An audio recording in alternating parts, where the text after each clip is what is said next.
The A-10 Warthog is a masterpiece of purpose and engineering, durable, powerful, unmatched, and precisely because of these qualities, it is not for sale. Built for America's missions, America's doctrine, and America's defense, the Warthog remains a legend that never leaves home. Some aircraft are exported, some are shared. But the A-10 is forever American. The A-10 Warthog, a machine so tough, so iconic, and so unapologetically loud that its cannon alone became legendary. It is the aircraft that makes tanks. Reconsider their life choices. For decades, nations around the world have asked, can we buy the A-10? And the answer, every single time, is a calm, deliberate no. Today, we reveal the real reasons why the A-10 Warthog is not for sale. The A-10 was never meant to be a normal aircraft, not a dogfighter, not a multi-role jet, not a Hollywood superstar. It was designed for one mission: close air support. In the Cold War, thousands of Soviet tanks threatened Europe. The United States needed something that could fly low, fly slow, and absolutely devastate armor. What they built was not just an aircraft, it was a flying fortress, a purpose-built tank killer.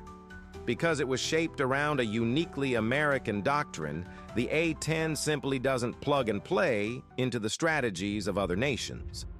At the heart of the Warthog lies the GAU-8 Avenger, a 7-barrel, 30mm cannon so massive the aircraft had to be built around it. It fires armor-piercing rounds, containing depleted uranium, powerful, accurate, highly restricted. Exporting the A-10 would mean exporting the gun, the ammunition, and the technology that makes it devastatingly effective. Simply put, the U.S. does not hand out its tank-melting secrets. Another reason the A-10 isn't for sale is surprisingly simple. It's not made anymore. Production ended in the 1980s. The factories are silent. The tooling is gone.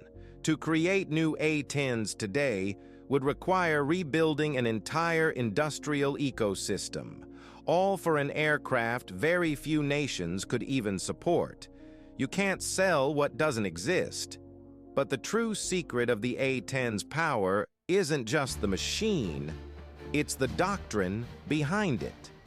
The Warthog depends on a sophisticated network, JTACs coordinating from the ground, advanced communication systems, decades of American combat experience. Without this ecosystem, the A-10 loses much of its legendary effectiveness. Exporting it would be like handing someone a violin and expecting them to perform a symphony immediately. The A-10 is also filled with survivability secrets. A titanium bathtub protects the pilot. Redundant systems keep it flying through catastrophic damage, and manual reversion allows control even without hydraulics. Some of this technology remains sensitive, even today. One crash on foreign soil could expose designs the U.S. is not willing to share. The Warthog was built to survive the battlefield, but its secrets were built to survive the world. Even if the U.S. did offer the A-10 for sale, most countries wouldn't take it. It is slow. It is not stealthy. It requires total air superiority, and it demands serious maintenance infrastructure. Modern air forces prefer multi-role fighters, jets that can do everything. The A-10 does one thing, but it does it better than anything ever built. Finally, the A-10 is a symbol, a guardian of troops on the ground, a legend of American air power.